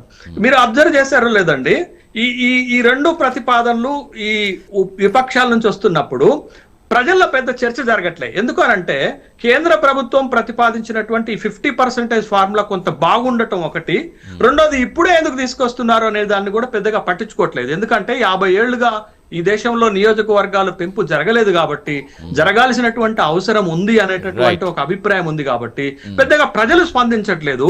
అంటే విపక్షాలు తీసుకొస్తున్నటువంటి వాదన బలంగా లేదు. కానీ కేంద్ర ప్రభుత్వం ఏం చేస్తుంది అనంటే ఈ రెండింటిపై వచ్చేటటువంటి అభ్యంతరాలను చర్చకు రాకుండా మహిళా బిల్లును అడ్డం పెట్టుకొని ఈ రెండింటిని కూడా పాస్ చేసుకునేటటువంటి కార్యక్రమం చేస్తుంది. ఇవాళ మీరు మొత్తం లోక్సభ చర్చను చూస్తే మనకి చాలా స్పష్టమవుతుంది. 131వ రాజ్యాంగ సవరణని సభలో ప్రవేశపెడుతున్నప్పుడు బిల్లు అనుమతి కోసం పెడితే 303 మంది అటెండ్ అయ్యారు, 543 మందికి 207 మంది సపోర్ట్ చేస్తే 126 మంది అపోజ్ చేశారు. రేపటి పరిణామం ఎట్లుంటుందో ముందే ఊహిస్తున్నాం కదా. అంటే ఏం జరిగింది ఇక్కడ? దేశంలో ఉన్న అన్ని పార్టీలు మహిళా బిల్లును ఒప్పుకుంటున్నాయి. మహిళా బిల్లును అమలు చేయాలంటే నియోజకవర్గాల పెంపు కూడా దాంట్లో ఒక క్లాజ్ ఉంది కాబట్టి ఖచ్చితంగా విపక్షాల ఆత్మరక్షణలో పడ్డాయి. ఎందుకంటే మహిళా బిల్లును వ్యతిరేకిస్తే మహిళలకు వ్యతిరేకం అవుతుంది, మహిళా బిల్లును ఆమోదిస్తున్నామంటే మిగతా 2 బిల్లులను కూడా వ్యతిరేకించిన ఆగేటటువంటి అవసరం లేదు. కాబట్టి ఈ 3 బిల్లులను ఒకే దఫాలో ఆమోదింపజేసుకునేటటువంటి ఒక ఎత్తుగడ భారతీయ జనతా పార్టీ వేసింది. విపక్షాలేమో ఆత్మరక్షణలో పడిపోయినాయి. ఎందుకంటే మహిళా బిల్లునేమో వ్యతిరేకించలేరు, మిగతా 2 బిల్లులను వ్యతిరేకించినా అది అమల్లోకి రాకుండా ఆగేటటువంటి అవకాశం లేదు కాబట్టి అది జరుగుతుంది. 50 ఏళ్లుగా ఈ దేశంలో నియోజకవర్గాల పెంపు జరగకపోతే ఎలా చెప్పండి? కాబట్టి సౌత్ ఇండియా డీలిమిటేషన్ అనేది అవసరమే ఇప్పటి జనాభా ప్రకారం, కాదనటం లేదు ఎవరు. అంటే ఇప్పుడు నార్త్ వర్సెస్ సౌత్ అనేది ప్రధానంగా రేవంత్ రెడ్డి గారు తీసుకొచ్చారు. దేశ సమగ్రతకు ఇది విఘాతం కాదని అడుగుతున్నారు. నేను చెప్పదలుచుకున్నది ఒక మాట. Yes. డీలిమిటేషన్ అవసరమే, కానీ డీలిమిటేషన్ విధి విధానాలు ఏదైతే చేశారో అవి పూర్తిగా ప్రజల ఆమోదయోగ్యంగా లేదు అనేది వాస్తవం. ఎందుకు లేదు ఆమోదయోగ్యంగా అంటే, ఇప్పుడు యూపీ జనాభాను పోల్చి చూస్తే ఏపీ అంతా కలిసిన జనాభాను ఒకవేళ మనం పాతదాని ప్రకారం చూస్తే 2011 జనాభా ప్రకారం తీస్తే ఒక రాష్ట్రంలో 4 times పెరిగితే ఈ రాష్ట్రంలో 1 time పెరుగుతా ఉంది. మీరు దయచేసి మేము ఏమంటున్నాం, డీలిమిటేషన్ యొక్క చట్టాన్ని సవరణ చేసే ముందు లేదా దాని యొక్క విధి విధానాలు నిర్ణయించే ముందు అన్ని పార్టీలను సంప్రదించి ఏ రకంగా ఉంటే బాగుంటుందని ఆలోచన చేయవలసిన బాధ్యత ప్రభుత్వం మీద, యంత్రాంగం మీద ఉండే. కానీ ఇప్పుడు బిల్లు తెచ్చి బిల్లు పాస్ చేసుకొని ఏదో రకంగా డీలిమిటేషన్ తో పాటు మహిళా బిల్లును యాక్సెప్ట్ అంటే మోహన్ గారు జనాభా ప్రాతిపదికన కాకుండా 50% పెంచుతామంటారు కదా, దానికి ఉన్న అభ్యంతరం ఏంటి? అరే సార్ 50% ఎందుకు? ఇలా 2 అంశాలు పరిగణన తీసుకో. మీరు వైశాల్యం తీసుకోండి, జనాభా ఈడ తక్కువ ఉన్నది కాబట్టి 50% అంటారు. ఒక జిల్లాలో ఇప్పుడు ఇక్కడ తెలంగాణలో ఓ జిల్లాలో జనాభా ఎక్కువ ఉంటే 5 సీట్లు పెరుగుతాయి, ఓ జిల్లాలో తక్కువ ఉంటే 2 సీట్లు పెరుగుతున్నాయి. ఇక్కడ కూడా మీరు కంపేర్ చేయండి అని అంటా ఉన్నా. అట్లనే రాష్ట్రం దేశవ్యాప్తంగా ఆలోచించినప్పుడు ఒక రాష్ట్రంలో జనాభా ఎక్కువ ఉంటే అక్కడ ఎక్కువ సీట్లు వస్తాయి, జనాభా తక్కువ ఉంటే తక్కువ వస్తాయి. అంటే రిప్రజెంటేషన్ ఆఫ్ పీపుల్స్ యాక్ట్ ఏం చెప్తుంది? జనాభా ప్రాతిపదిక తీసుకునే తరుణంలో జనాభా యొక్క ప్రామాణికం సరిగా లేనప్పుడు వైశాల్యం కూడా తీసుకోమని ఉన్నది. కానీ దాన్ని పక్కకు పెట్టి ఇవాళ మీరు ఒకటి కొత్తది మహిళా బిల్లు ఒక్క చాటున అంటే దాని ముసుగులో మరి డీలిమిటేషన్ కూడా సాధించాలన్న తపన ఈనాడు బీజేపీ ప్రభుత్వం చేస్తా ఉంది. డీలిమిటేషన్ చేస్తున్న తరుణంలో అసలు దాని విధి విధానాలే ఖరారు కాకుండా డీలిమిటేషన్ 50% ఇస్తాం. ఎందుకంటే మీరు దానం ఇస్తుర్రా? దయాదాక్షిణ్యాల మీద ప్రజాస్వామ్యం బతుకుతుందా? మీరెవరండి 50% ఇచ్చేది? ఎందుకు ఇస్తారు? మీరు 50% ఇవ్వకండి. ఎవడేమంటుండే మిమ్మల్ని భిక్షం ఆడుకుంటా ఉన్నారా ప్రజలు, ఓటర్లు? ఎట్లా వైశాల్యం మీద తీసుకోండి. దేశంలో ఇదివరకు ఎన్నో సందర్భాలలో దీని మీద చర్చ జరిగింది. మిత్రులు ఇప్పటి వరకు మాట్లాడిన మిత్రులు చెప్పారు ఏమని, వాజ్పేయి గారు ఇదివరకు ఒకసారి పోస్ట్ పోన్ చేసిండు, ఇందిరాగాంధీ కూడా చేసింది. మళ్ళీ అదే తంతు వస్తున్నప్పుడు దాన్ని అధిగమించే విధంగా ప్రజాభిప్రాయ సేకరణ చేయాలి, లేకపోతే ప్రభుత్వ యంత్రాంగం కూడా దీని మీద సరిగా పనిచేయాలి తప్ప ఒక డీలిమిటేషన్ అనేది తెచ్చి ప్రజలను గందరగోళం చేసి అటు మహిళా బిల్లును సాధించడంతో పాటు ఈ డీలిమిటేషన్ బిల్లు ప్రజల్లో చర్చకు రాకుండా చేసే ఉద్దేశంతోనే ఇప్పుడు డీలిమిటేషన్ బిల్లు పెట్టిరు. ఎందుకు మహిళా బిల్లు ఆమోదమైనాక డీలిమిటేషన్ బిల్లు పెట్టండి, ఇంకొక 6 నెలలు ఆగి 3 నెలలు ఆగి పెట్టండి. ఏమంతా ఎత్తుకోపోయింది, ఏమంతా ఎమర్జెన్సీ ఉంది? ఇంతకాలం 12 సంవత్సరాలు మీరు నిద్రలో ఉన్నారు కదా అధికారంలో ఉండి, అప్పుడు చేయలే కదా మహిళా బిల్లు చేయపోతురి, డీలిమిటేషన్ బిల్లు చేయపోతురి. ఇప్పుడే ఎందుకు అర్ధరాత్రి ఆలోచించి తెల్లవారంగానే చేయటం న్యాయం? నేను ఒకటే అడుగుతున్నా సార్, ఈ జనాభా ప్రాతిపదికన చేయటం ఒకటి, రెండోది మీకు 50% ఇస్తున్నపో బిచ్చమిస్తున్నపో అనే మాట ప్రధానమంత్రి బీజేపీ మిత్రులు చెప్తా ఉన్నారు. ఇది తప్పు. బిచ్చమడుకునే దేశం కాదు ఇది. ప్రజాస్వామ్యం రాజ్యాంగబద్ధంగా వచ్చిన హక్కులు కాపాడుకునే శక్తివంతులు ఈ దేశంలో ఉన్నారు.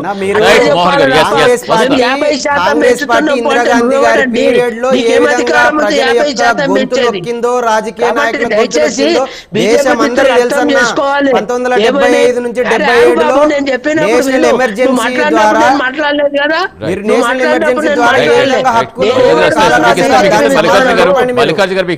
ఎంపీ మాట్లాడిన దాన్ని ఖండించకపోతురి, తప్పని ఒప్పుకోపోతురి. డీలిమిటేషన్ లో జనాభా ప్రకారం తెలంగాణకే కాదు మరి దక్షిణ భారతదేశం నష్టం జరిగితే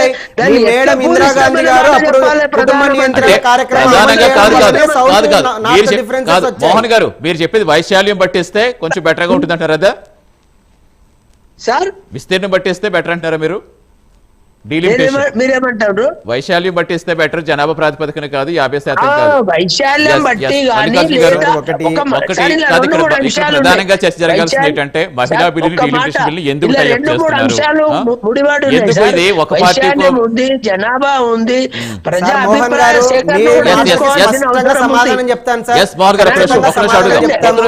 అధికారం ఉన్నదనే మాట, అధికారం అడ్డు పెట్టుకొని ఏమో మేము ఇప్పుడే చట్టం చేస్తాం, మేము ఇష్టం ఉన్నట్టు చేస్తామంటే కుదరదు. కాంగ్రెస్ పార్టీ 50 నుంచి 55 సంవత్సరాలు పరిపాలించిన కాలంలో వ్యవస్థలన్నింటినీ నిర్వీర్యం చేసినటువంటి వ్యవస్థను ఇప్పుడు ప్రక్షాళన చేస్తున్నారు సార్ నరేంద్ర మోడీ గారు 12 సంవత్సరాల కాలంలో. గమనించాలి.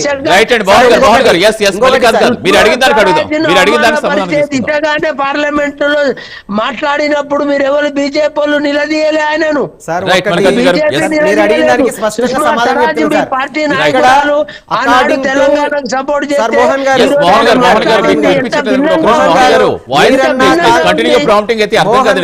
మీరన్నా కాంగ్రెస్ పార్టీ నాయకులన్నా మాకు వ్యక్తిగతంగా గౌరవం ఉంది. కేవలం మేము విభేదించేది మీ పాలసీ మేకింగ్స్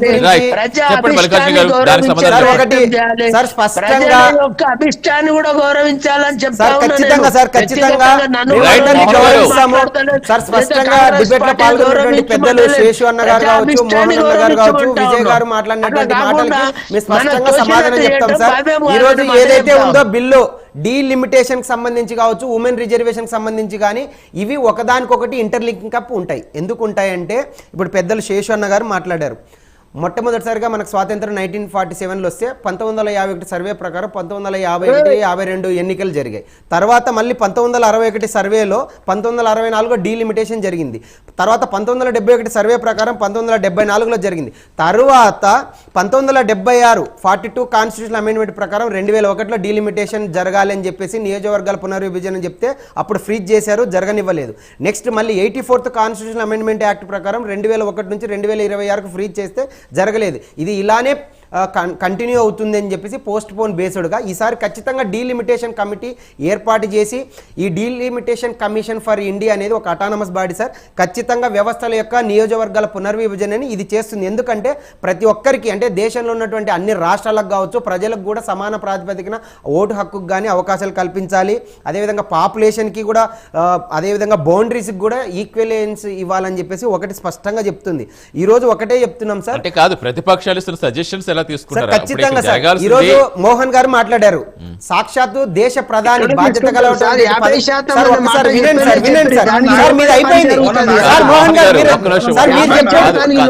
ప్రతిదీ నోట్ చేసుకున్నా సార్. మీరు చెప్పేది ప్రతిదీ నేను చెప్తా సార్. మిమ్మల్ని గౌరవిస్తాం, మిమ్మల్ని కాంగ్రెస్ పార్టీ నాయకుల్ని అందరినీ గౌరవిస్తాం. భారతీయ జనతా పార్టీలో ఉన్న పనిచేసే వాళ్ళు ప్రతి ఒక్కరు చదువుకున్నారు. ఒకటి స్పష్టంగా చెప్తున్నాం, సాక్షాత్తు దేశ ప్రధాని నరేంద్ర మోదీ గారే చెప్పారు, ఇక్కడ మహిళలను భాగస్వామ్యం చేస్తున్నాం, రాజకీయాలకు అతీతంగా ఈ బిల్లును తీసుకొస్తున్నాం. డీలిమిటేషన్ చట్టంతో ఎందుకు ముడిపెట్టారంటే అన్నగారు చెప్పారు, 50 సంవత్సరాలుగా ఈ దేశంలో ఎంతో మంది పుట్టారు, ఎంతో మంది చనిపోయారు. పాపులేషన్స్ పరంగా కూడా బౌండరీస్ పరంగా కూడా మార్పులు చేర్పులు ఖచ్చితంగా అనివార్యంగా జరగాలి. 30 సంవత్సరాల కిందటగా మహిళా రిజర్వేషన్ కూడా అమలు కాలేదు. ఈరోజు చిత్తశుద్ధితో భారతీయ జనతా పార్టీ ఖచ్చితంగా ఉమెన్ రిజర్వేషన్ బిల్లుతో పాటు డీలిమిటేషన్ చట్టం కోసం కట్టుబడింది. ఈరోజు ఒకటే స్పష్టంగా చెప్తున్నాం సార్, నార్త్ సౌత్కు ఉన్నటువంటి డిఫరెన్సెస్ కూడా ఈరోజు పార్లమెంట్లో చర్చిస్తామని చెప్పి స్పష్టంగా చెప్తున్నారు.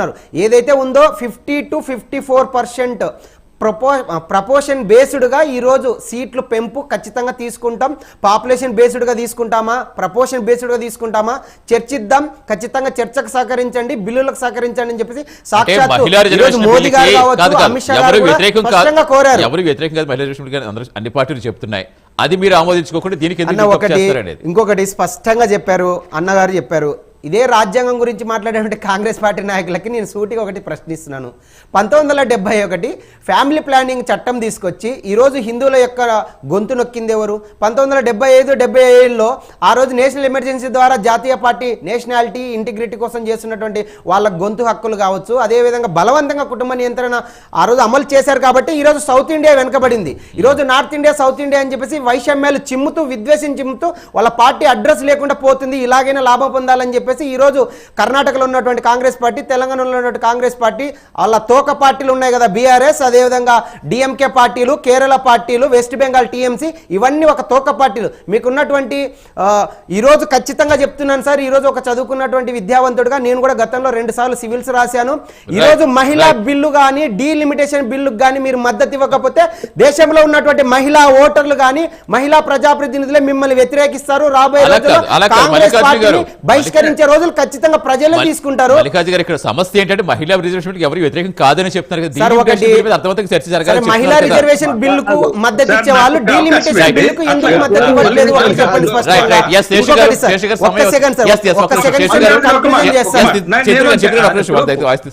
పాలిటిక్స్ గా మాట్లాడుతున్నారు, నేను అదర్ దాన్ పాలిటిక్స్ మాట్లాడుతున్నాను. ఒకటి, ఇప్పుడు నారీ శక్తి వందన్ అధినయం బిల్లు 2023లో రాజ్యసభలో లోక్సభలో యునానిమస్ గా యాక్సెప్ట్ అయిందా కాలేదా? ఎందుకు యునానిమస్ గా యాక్సెప్ట్ అయింది అని అంటే 2034లో దీన్ని అమలు చేస్తాము, తర్వాత జనాభా లెక్కల సేకరణ తర్వాత డీలిమిటేషన్ ప్రక్రియను పూర్తి చేసి అమలు చేస్తామని ఆ బిల్లులో ఉంది. బట్ ఇప్పుడు పెట్టినటువంటిది ఏంటి అని అంటే ఒక పొలిటికల్ ఇంటెన్షన్ తో పెట్టిన బిల్లు కాబట్టి ఇప్పుడు చర్చ వచ్చింది, ఇప్పుడు అభ్యంతరాలు వస్తున్నాయి. ఇప్పుడు వచ్చినటువంటి సవరణ బిల్లులో ఏంటి అని అంటే పాయింట్ 1 ఏంటి, 2029లో అమలు చేస్తాము, దానికంటే ముందు నియోజకవర్గాల డీలిమిటేషన్ పెంపుతో సహా అని పెట్టారు. అక్కడ వచ్చింది ఇప్పుడు ఇబ్బంది. అయితే మీరు బిల్లులో ఏకాభిప్రాయం రావాలని ఉంటే ఏం పెట్టాల్సి ఉండే, 2029లో దీన్ని మహిళా బిల్లును అమలు చేస్తాము 543 తోటే, అంటే ఏ గొడవ లేకుండా పోయేది. కానీ మీరు ఒక లింక్ పెట్టారు. ఏం లింక్ పెట్టారు? నియోజకవర్గాల పునర్విభజన, నియోజకవర్గాల సంఖ్యను పెంచి, అంటే మీరు ఒక్క బిల్లును ఆమోదిస్తే మిగతా 2 బిల్లులు కూడా ఆటోమేటిక్ ఆమోదంలోకి వస్తాయి. విపక్షాలు ఏమంటున్నాయి?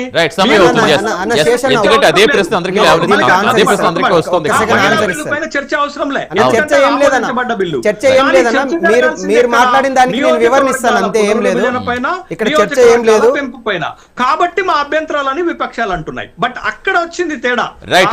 మోహన్ గారు ఫైనల్ కంక్లూడ్ చేయండి. మోహన్ గారు మోహన్ గారు సమయం అవుతుంది, కంక్లూడ్ చేయండి. మోహన్ గారు లాస్ట్ ఇవ్వండి సార్ మాకు కన్క్లూజన్. సార్ ఒకటే మాట, డీలిమిటేషన్ ఏదైతే ఉందో ఇప్పటి వరకు మనం మాట్లాడుకున్న దాని ప్రకారం ఇప్పుడు పెట్టవలసిన అవసరం లేదు.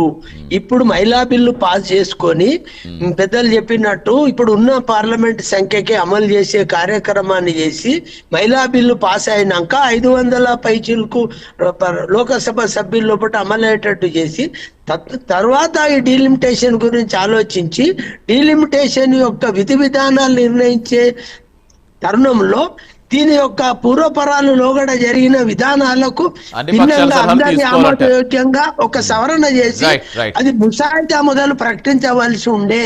రైట్.